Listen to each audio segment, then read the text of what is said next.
ساری رات جاری رہنے والی قتل و غارت طلوع آفتاب کے بعد ہی کہیں جا کر رکی تھی۔ بنو نوفل والوں کو کافی دیر بعد جا کر یشکر اور بادیہ کے غائب ہو جانے کی بابت پتہ چلا تھا۔ ان دونوں کی تلاش میں انہوں نے فوراً ہی ٹولیاں بھیج دی تھیں۔ بارش کی رفتار میں طلوع آفتاب کے قریب اضافہ ہوا تھا۔ اس وقت تک بنو جساسہ کے اکثر مکانوں میں جہاں لکڑی استعمال ہوئی تھی وہ راکھ کا ڈھیر بن گئی تھی۔ اکا دکا مکان ہی سلامت رہ پائے تھے، البتہ مکینوں میں بوڑھے مرد، عورتیں اور کچھ زخمی بچ گئے تھے۔ جوان مردوں، عورتوں، لڑکیوں اور لڑکوں کی یا تو لاشیں وہاں بکھری تھیں یا بنو نوفل والے انہیں غلام بنا کر ساتھ لے گئے تھے۔ قلیل تعداد ان لوگوں کی بھی تھی جو تاریکی کا فائدہ اٹھا کر بھاگ گئے تھے۔ معزز سامعین حضرات، آپ کی خدمت میں پیش کیا جا رہا ہے اردو ناول بردہ، قسط نمبر 35۔ بنو نوفل کے جانے کے بعد 2-3 بوڑھے بچے کچے آدمیوں کی خبر گیری کے لیے باہر نکلے۔ تیز بارش میں بھیگتے وہ بنو جساسہ کی تباہی کا منظر دیکھنے لگے۔ آسمان سے برسنے والے پانی اور ان کی آنکھوں سے ابلنے والے چشمے ایک ہی رفتار سے جاری تھے۔ زخمیوں کا کراہنا، بوڑھی عورتوں کی سینہ کوبی، کم سن بچوں کی چیخو پکار، وہاں قیامت سے پہلے حشر کا میدان قائم تھا۔ وہ سب سے پہلے سردار شیبہ کے مکان پر پہنچے۔ وہاں شیبہ اور اس کی بیویوں کی لاشیں پڑی تھی۔ صاف نظر آ رہا تھا کہ سردار شیبہ نے لڑ کر جان دی تھی، البتہ حملہ آوروں کی کوئی لاش نظر نہیں آ رہی تھی۔ شاید وہ اپنی لاشیں سمیٹ کر ساتھ ہی لے گئے تھے۔ انہوں نے بڑی مشکل سے سردار اور اس کی بیویوں کی لاشوں کو گھسیٹ کر ایسے حجرے میں ڈال دیا جس کی چھت جلنے سے بچ گئی تھی۔ وہاں سے ان کا رخ شریم کے مکان کی طرف ہو گیا۔ ادھر بھی حالت مختلف نہیں تھی۔ شریم اور اس کی بیویوں کی لاشیں صحن میں بکھری پڑی تھی۔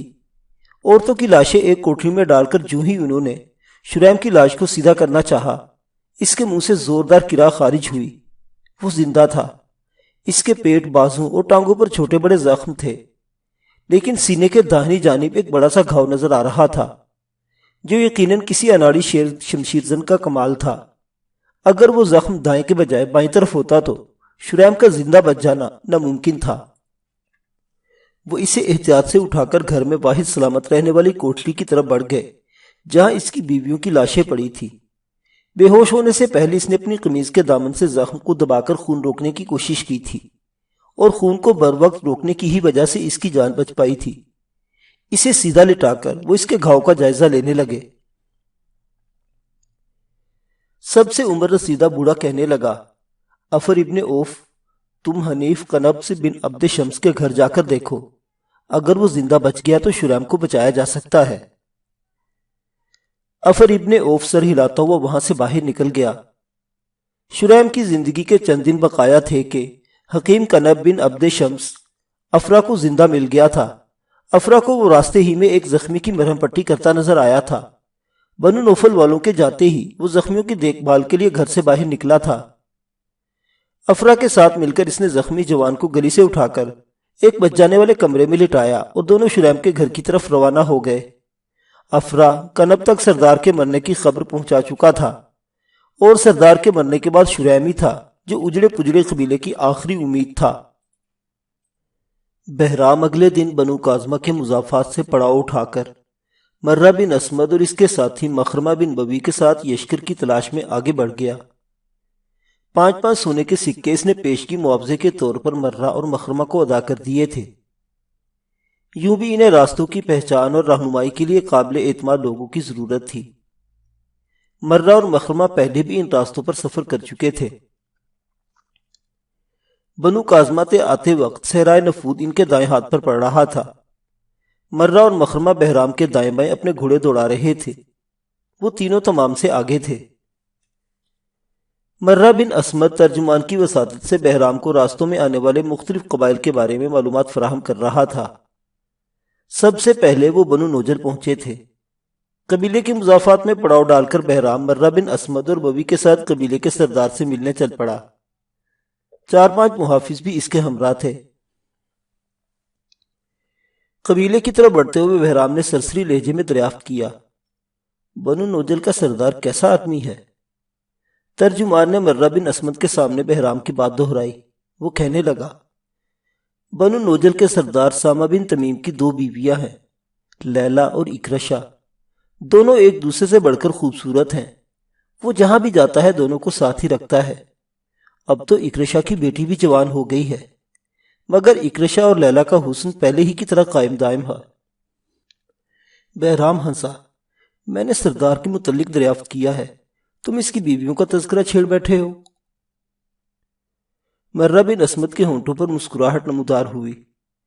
سامہ بن تمیم اچھا آدمی ہے، اور اس کی بیویوں کا اس لیے بتایا ہے کہ وہ کافی حسین و جمیل مشہور ہے۔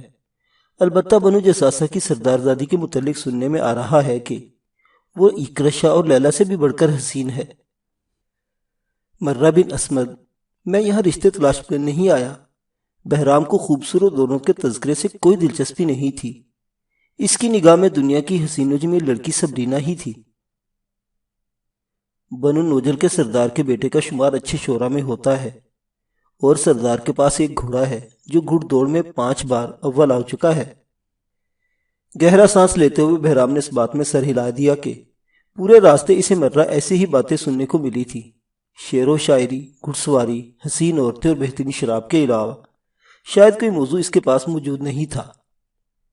بنو نوجل کے مقامی آدمی کی رہنمائی میں وہ سردار کے مکان کے پاس پہنچے۔ سردار تک ان کے آنے کی خبر شاید پہلے ہی پہنچ چکی تھی۔ وہ اپنی حویلی سے باہر ہی انہیں مل گیا۔ سامہ بن تمیم نے انہیں پرتپاک انداز میں خوش آمدید کہا اور سقیفہ سامہ میں لے گئے۔ وسیع کمرے کے درمیان میں ایک تخت بچھا تھا جس پر سفید کڑی ہوئی چادر بچھی تھی۔ اس کے سامنے بھی لکڑی کے تخت رکھے گئے تھے جن کی بلندی بڑے تخت سے بالشت بھر کم تھی۔ انہیں بیٹھنے کی دعوت دے کر سامہ خود بڑے تخت پر بیٹھ گیا۔ اسی وقت پردہ ہٹا کر 2 عورتیں اندر داخل ہوئیں اور سامہ کے دائیں بائیں آ کر بیٹھ گئی۔ ان دونوں کو دیکھتے ہی بہرام کی سمجھ میں آ گیا تھا کہ مرہ بن عصمت کیوں بار بار اکرشا اور لیلا کے حسن کے قصیدے پڑھ رہا تھا۔ وہ دونوں 40 برس سے 2 برس کم ہی کی تھی، مگر بڑھتی عمر ان کی خوبصورتی کو گہنانے میں ناکام رہی تھی۔ وہ اپنی عمر سے کہیں کم دکھائی دے رہی تھی۔ بہرام کے لیے یہ فیصلہ کرنا مشکل ہو گیا تھا کہ دونوں میں سے کون سی زیادہ پرکشش تھی۔ اسی وقت ایک باندی انہیں ٹھنڈی شراب پیش کرنے لگی۔ سامہ بن تمیم نے گفتگو کی ابتدا کی۔ معزز فارسی کو کون سی فکر صحرائے اعظم میں کھینچ لائی ہے؟ بہرام جب ترجمان سے سامہ بن تمیم کی گفتگو کا مطلب سمجھتا، مرہ بن عصمت نے جواب دینا شروع کر دیا۔ محترم سردار، ہمارے فارسی مہمان اپنے سپہ سالار کے بیٹے کی تلاش میں آئے ہیں۔ روم و فارس کی گزشتہ جنگ کی ابتدا میں جب رومیوں کو عارضی فتح حاصل ہوئی اور شہنشاہ فارس کو ایک مسلط کے تحت تیسفون خالی کرنا پڑا، تبھی ان کے سالار کا بیٹا ہمارے قبیلے بنو کاظمہ کے جنگجوؤں کے ہاتھ چڑھ گیا اور ہم اسے قیدی بنا کر بنو کاظمہ لے آئے۔ بعد میں ایک نیلامی کے دوران وہ لڑکا کسی قبیلے کو بیچ دیا گیا۔ اب یہ معلوم نہیں کہ وہ کس کو بیچا گیا تھا، بس اتنا یاد ہے کہ قبیلہ قریش کی میت میں ایک بڑا قافلہ ہیرا لے جا رہا تھا۔ اس قافلے میں باقی قبائل کے ساتھ بنو نوجل کے لوگ بھی شامل تھے۔ ہم اسی سلسلے میں حاضر خدمت ہوئے ہیں کہ اگر اس غلام کو بنو نوجل کے کسی صاحب نے خریدا ہے تو اسے منہ مانگا معاوضہ دے کر واپس حاصل کر لے۔ اس بات کو تو کافی عرصہ بیت گیا ہے۔ سامہ کے لہجے میں حیرانی تھی۔ مرہ نے کہا، جی سردار، اگر آپ جیسے معزز سرداروں کا تعاون رہا تو امید ہے ہم اسے تلاش کر لیں گے۔ جہاں تک مجھے یاد پڑتا ہے بنو نوجل کے قافلے کا شیخ کہاب بن سلمہ تھا، میں اسے لا کر معلوم کر لیتا ہوں۔ سامہ بن تمیم باندی کو اس کے متعلق بتانے لگا۔ بہرام کو ترجمان ساری گفتگو کے بارے میں بتا چکا تھا۔ تھوڑی دیر بعد ادھیڑ عمر کہاب بن سلمہ وہاں پہنچ گیا تھا۔ مرہ بن عصمت نے تمام تفصیل اس کے سامنے دہرا دی۔ ہاں، مجھے وہ نیلامی یاد ہے۔ بقیل بن سارو نے 10 اوقیہ چاندی میں ایک باندی خریدی تھی۔ اس کے علاوہ بنو نوجل کے کسی آدمی نے غلام نہیں خریدا تھا۔ مرہ بن عصمت نے پوچھا، بکنے والے غلاموں میں ایک جوان سا لڑکا بھی موجود تھا، اگر آپ کو اس کے خریدار کا نام یاد ہو؟ کہاب نے جواب دیا، مجھے لڑکا یاد ہے، کافی صحت مند اور اچھے قد و قامت کا لڑکا تھا، لیکن باندی کو خریدنے کے بعد ہم واپس لوٹ آئے تھے، اس لیے میں اس لڑکی کی خریدار کو نہیں دیکھ سکا تھا۔ شاید قبیلے کے کسی اور فرد کو معلوم ہو۔ مرہ نے امید ظاہر کی۔ یقین سے تو کچھ نہیں کہہ سکتا، پتہ کرنا پڑے گا۔ قحاب کو ایک دم اس کا دل توڑنا مناسب نہیں لگا تھا۔ ہم منتظر ہیں۔ مرہ اس بات میں سر ہلا کر رہ گیا۔ قحاب کے جانے کے بعد بہرام اور سردار کے درمیان ترجمان کی وساطت سے روم و ایران کی جنگ کے بارے میں گفتگو ہونے لگی۔ اسی دوران ان دونوں کے لیے کھانا آ گیا تھا۔ جب تک وہ کھانے سے فارغ ہوتے قحاب لوٹ آیا تھا۔ اس کے پاس کوئی امید افزا خبر نہیں تھی۔ مرہ نے قریش کے قافلے میں شامل باقی قبائل کے نام بھی قحاب سے پوچھ لیے تھے۔ وہ رات بنو نوجل کے مضافات میں گزار کر وہ اگلی صبح آگے جانے کے لیے تیار تھے۔ آنکھ کھلنے پر بادیہ کو یشکر نظر نہ آیا۔ صبح ہو گئی تھی، بارش کا زور ٹوٹ گیا تھا اور اس وقت بس بوندا باندی ہو رہی تھی۔ کونے میں پڑی یشکر کی تلوار اور تیر کمان اور ترکش غائب تھا۔ پہلا خیال اسے یہی آیا کہ شاید وہ کوچ کر گیا ہو، مگر اس خیال پر یقین کرنا مشکل تھا۔ کمبل سے باہر نکل کر اس نے بھرپور انگڑائی لی اور دروازے کی طرف بڑھ گئی۔ دونوں گھوڑوں کو اپنی جگہ بندھا دیکھ کر اس کے ہونٹوں پر ہلکی سی مسکراہٹ ابھری۔ اسی وقت اس کی نظر عمارت کے ٹوٹے ہوئے دروازے سے اندر داخل ہوتے یشکر پر پڑی۔ اس کے کندھے پر ذبح کیا ہوا پہاڑی بکرا لدا ہوا تھا۔ ہونٹ بھینچتے ہوئے اس نے یشکر پر گہری نظر ڈالی اور فطری تقاضا پورا کرنے کے لیے باہر نکل گئی۔ جب تازہ دم ہو کر لوٹی تو یشکر دروازے کی چول کو تیز دھار سے خنجر سے کاٹ کر جلانے کے قابل چھوٹے چھوٹے ٹکڑے بنا چکا تھا۔ اگلے مرحلے میں اس نے گھوڑے کی لگام نکال کر چھت کے شہتیر سے گزاری اور اس سے پہاڑی بکرے کی عقبی ٹانگ باندھ کر کھال اتارنے لگا۔ اس کے مہارت سے چلتے ہوئے ہاتھ دیکھ کر بادیہ کو اندازہ لگانے میں دیر نہ لگی کہ وہ پہلی مرتبہ یہ کام نہیں کر رہا تھا۔ مختصر سے وقت میں اس نے گوشت صاف کر لیا تھا۔ علائشوں کو کھال میں لپیٹ کر اس نے باہر پھینکا اور پھر آگ جلانے لگا۔ تھوڑی دیر بعد بادیہ کلیجی بھوننے کی اشتہا انگیز خوشبو سونگھ رہی تھی۔ اس دوران اس نے یشکر کا ہاتھ بٹانے کی کوشش نہیں کی تھی۔ دیوار سے ٹیک لگائے وہ سہانے ماضی کو یاد کرتے ہوئے مستقبل کے اندیشوں کو سوچتی رہی۔ اس کی سوچوں میں یشکر کی آواز نے خلل ڈالا۔ باریک دھار والا خنجر جس میں بکرے کی بھنی ہوئی کلیجی کے ٹکڑے تھے اس کی جانب بڑھاتے ہوئے وہ کہہ رہا تھا، کھا لو سردار زادی۔ غم اور دکھ انسان کے فطری تقاضوں کو ختم نہیں کر سکتے۔ اسے بھی بھوک محسوس ہو رہی تھی اور بکرے کی بھنی ہوئی لذیذ کلیجی ٹھکرانا حماقت ہی تھی۔ یشکر کی جانب دیکھنے سے گریز کرتے ہوئے اس نے خنجر کو پکڑا اور رغبت سے بھاپ اڑاتی کلیجی پر ہاتھ صاف کرنے لگی۔ یشکر کلائی کے ساتھ اڑسا ہوا دوسرا خنجر نکال کر اس میں بقیہ کلیجی پرونے لگا۔ بادیہ کا پیٹ بھرنے تک وہ اسے کلیجی اور پھر بنا ہوا گوشت پیش کرتا رہا۔ وہ 2 دنوں سے بھوکی تھی، بغیر کسی تکلف کے کھاتی رہی۔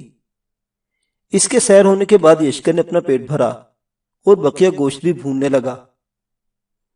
گو ہڈیوں کو پھینکنا بہتر فیصلہ نہیں تھا، لیکن اس کے پاس ایسا برتن موجود نہیں تھا جس میں ہڈیوں کو پکایا جاتا۔ وہ ہڈیوں سے گوشت اتار اتار کر بھونتا رہا اور بھنے ہوئے گوشت کو چمڑے کی تھیلی میں محفوظ کرتا گیا۔ رات کو بھی انہوں نے وہی گوشت کھایا تھا۔ رات کو موسم صاف ہو گیا تھا۔ دن کو اچھی خاصی نیند لینے کی وجہ سے بادیہ کو نیند نہیں آ رہی تھی۔ وہ کمبل میں لپٹی کروٹیں لیتی رہی۔ گو یشکر دن کو آرام نہیں کر سکا تھا، لیکن آگ جلائے رکھنے کے لیے اسے بیٹھنا پڑ گیا اور پھر اسے معلوم ہی نہیں ہوا کہ کبھی سے نیند آ گئی تھی۔ صبح دم آنکھ کھلنے پر اسے بادیہ نظر نہ آئی۔ شاید تازہ دم ہونے کے لیے باہر گئی ہو۔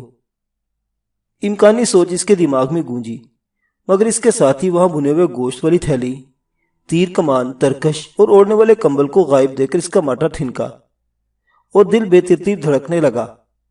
اچھل کر کھڑا ہوتے ہی وہ دروازے کی طرف بڑھ گیا۔ بادیہ کا گھوڑا بھی غائب تھا۔ وہ بھاگ کر عمارت سے نکلا اور چاروں طرف نظر دوڑانے لگا، مگر دور دور تک بادیہ کا نام و نشان بھی موجود نہیں تھا۔ وہ واپس کھنڈرنما عمارت میں گھسا اور جلدی جلدی سامان سمیٹنے لگا۔ تھوڑی دیر بعد وہ عنبر کی لگام پکڑ کر باہر نکل رہا تھا۔ اس کی عقابی نظریں زمین پر بادیہ کے گھوڑے کی سم تلاش کر رہی تھی۔ جلد ہی اسے نشیب کی سمت جاتے ہوئے نشان نظر آ گئے تھے۔ پتہ نہیں اس بیوقوف کو کیا سوجھی، وہ سخت پریشان تھا۔ ایک لڑکی کا یوں اکیلے سفر کرنا ریگستان عرب میں کافی مشکل ہی نہیں ناممکن تھا۔ سمت کا تعین ہوتے ہی اس نے گھوڑے کو سر پر دوڑا دیا۔ امبر نے 2 دن خوب آرام کر لیا تھا اور اب برق رفتاری سے نشیب کی طرف بھاگتا جا رہا تھا۔ نامعلوم بادیہ کس وقت نکلی تھی۔ اگر رات کو یشکر کے سوتے ہی نکل پڑی تھی تو تب اسے ڈھونڈنا نہایت مشکل ہو جاتا۔ گھوڑے کے سموں کے نشان اس پہاڑی درے کی جانب جاتے دکھائی دے رہے تھے جس طرف سے وہ ہو کر آئے تھے۔ بادیہ کے ارادے کے بارے میں وہ کوئی اندازہ نہیں لگا پا رہا تھا کہ آیا وہ کہاں جانا چاہتی تھی۔ اپنے قبیلے بنو جساسہ لوٹنا تو اس لیے بھی مشکل تھا کہ اب وہاں کیا بچا تھا۔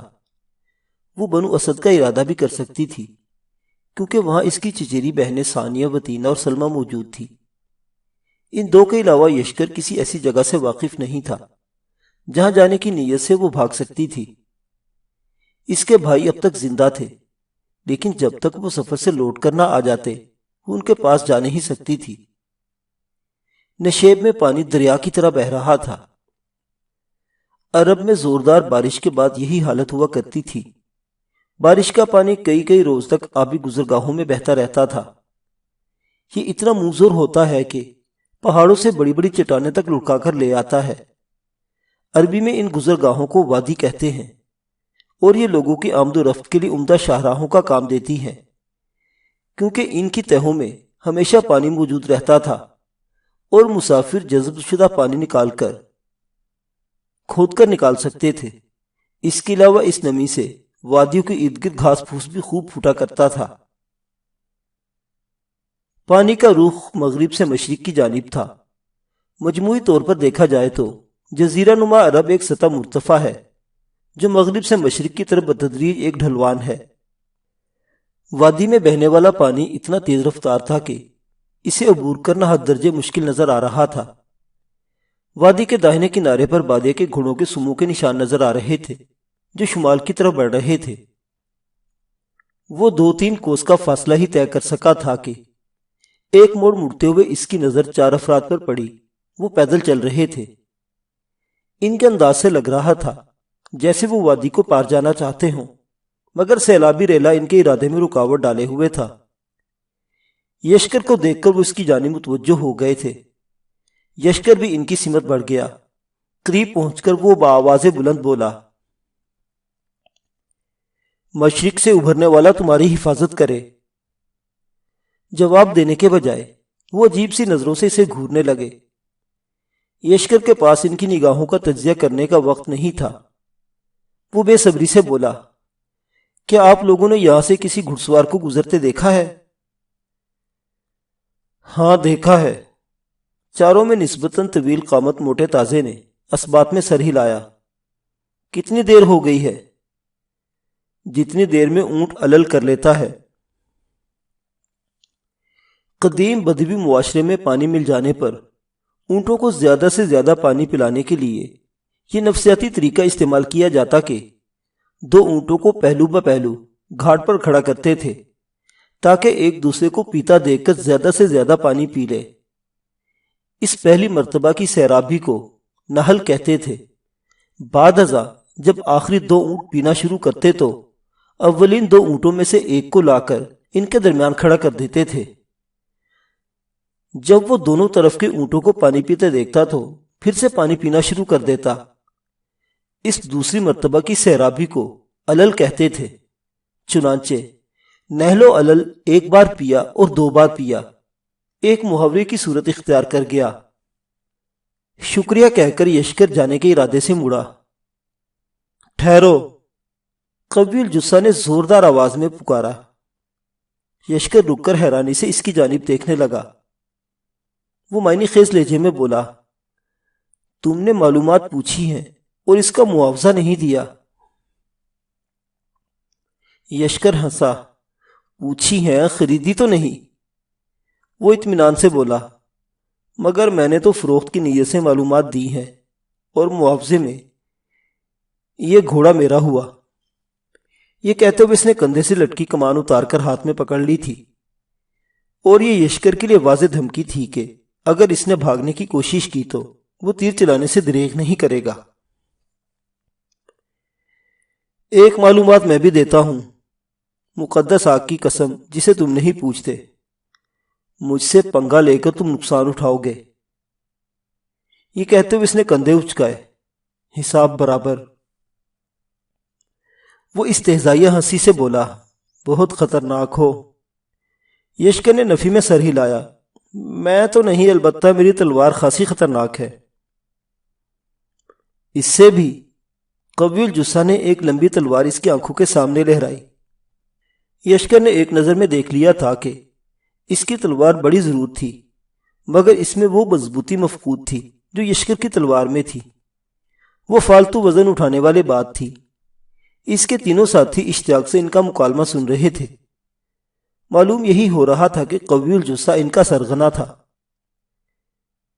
میرا خیال ہے ہمارا ایک دوسرے سے تعارض کیے بغیر چلے جانا مناسب رہے گا۔ سرغنہ ہنسا، ڈر گئے؟ اس کے تینوں ساتھیوں نے کہکہے نے اس کی حوصلہ افزائی کی تھی۔ ڈرنا کسی مسئلے کا حل نہیں ہوتا۔ نفی میں سر ہلاتے ہوئے وہ چھلانگ لگا کر نیچے اترا۔ اس کا مد مقابل پیدل تھا اور دوران لڑائی وہ اس کے گھوڑے کو زخمی کر سکتا تھا۔ یشکر قداور نوجوان تھا، لیکن سرغنہ کا قد اس سے بھی نکلتا ہوا تھا۔ اس کا جسم فربہی مائل اور اس کے تئیں یہ صحت مند ہونے کی علامت تھی۔ وہ تلوار سونت کر بولا، میرے گھوڑے سے اتر کر تم نے عقل مندی کا ثبوت دیا ہے۔ یشکر بولا، مگر لڑائی کی ابتدا کر کے تم حماقت کا ثبوت دے رہے ہو، اور جب تک تمہاری سمجھ میں یہ بات آئے گی غلطی سدھارنے کا موقع تمہارے ہاتھ سے نکل چکا ہوگا۔ مجھے ڈینگے مارنے والے بہت برے لگتے ہیں جن کے پاس صرف کھوکھلے الفاظ ہوں۔ میں وعدہ کرتا ہوں کہ آج کے بعد تم کسی کے سامنے ڈینگ نہیں مار سکو گے، مگر میں ایسا کوئی وعدہ نہیں کر سکتا جس میں تمہارے زندہ بچ جانے کا امکان ہو۔ یہ کہتے ہی یشکر نے سائکہ کو باہر نکالا اور نیام کو لپیٹ کر بائیں ہاتھ میں پہن لیا۔ تلوار کے بے نقاب ہوتے ہی سرغنہ منہ سے زوردار آواز نکالتے ہوئے یشکر پر حملہ آور ہوا تھا۔ یشکر نے سائکہ سامنے کر کے اس کا زوردار وار سہارا۔ سرغنہ پیچھے ہٹ کر دوبارہ حملہ آور ہوا، مگر اس وقت تک یشکر اپنی جگہ سے ہٹ چکا تھا۔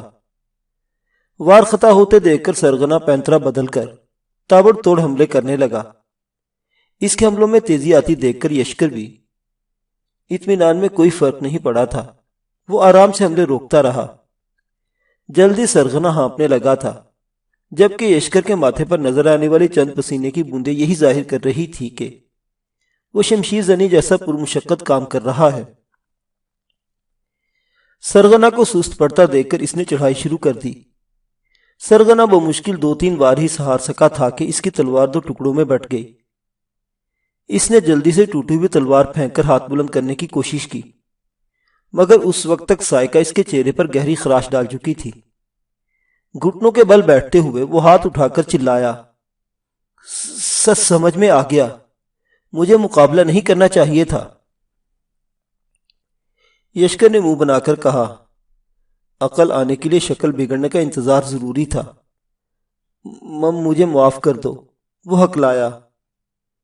سائکہ کی نوک سرغنہ کی گردن سے لگی تھی۔ سرغنہ ترہم آمیز نظروں سے اس کی جانب دیکھ رہا تھا۔ اس کے تینوں ساتھی بھی خاموش کھڑے اس ہولناک منظر کو دیکھ رہے تھے۔ اس نے ذرا سا زور دیا تو تلوار کی نوک سرغنہ کی گردن کے نرم گوشت میں گھسنے لگی تھی۔ سرخ قطروں کی صورت میں رستا ہوا گردن پر لکیر بناتا ہوا نیچے آنے لگا تھا۔ ایک تو لمحہ ٹھہر کر اس نے سائکہ کو نیام میں بند کیا اور ایک زوردار ڈاس سرغنہ کی چھاتی میں رسید کرتے ہوئے غرایا، کہا تھا نا مجبور نہ کرو۔ سرغنہ الٹ کر پیچھے جا گرا اور وہیں لیٹا رہا۔ اب سچ سچ بتاؤ کہ تم نے واقعی ایک گھڑ سوار یہاں سے گزرتے دیکھا تھا؟ ہاں۔ اٹھ کر بیٹھتے ہوئے اس نے منہ میں بھری ریت ایک جانب تھوکی۔ اس وقت ہم ٹیلے کی بلندی سے نیچے آ رہے تھے جب وہ یہاں سے گزرا، بلکہ میرے اندازے کے مطابق وہ کوئی عورت تھی، فاصلہ زیادہ ہونے کی صورت میں۔ کی وجہ سے ہم اسے روک نہیں سکے تھے۔ گہرا سانس لیتے ہوئے اس نے سرغنہ کے تینوں ساتھیوں پر نگاہ ڈالی جو مرعوبیت سے یشکر کو گھور رہے تھے۔ مزید وقت ضائع کیے بغیر وہ امبر کے قریب ہوا، لگام تھام کر وہ جست لگا کر گھوڑے پر بیٹھا اور مطلوبہ سمت کی جانب بڑھ گیا۔ معزز سامعین، عرب و عجم کی یہ حسین داستان ابھی جاری ہے۔ بقیہ واقعات اگلی قسط میں۔ دیکھتے رہیے ناولستان، اسلامی اور تاریخی کہانیوں کا مرکز۔ اللہ حافظ۔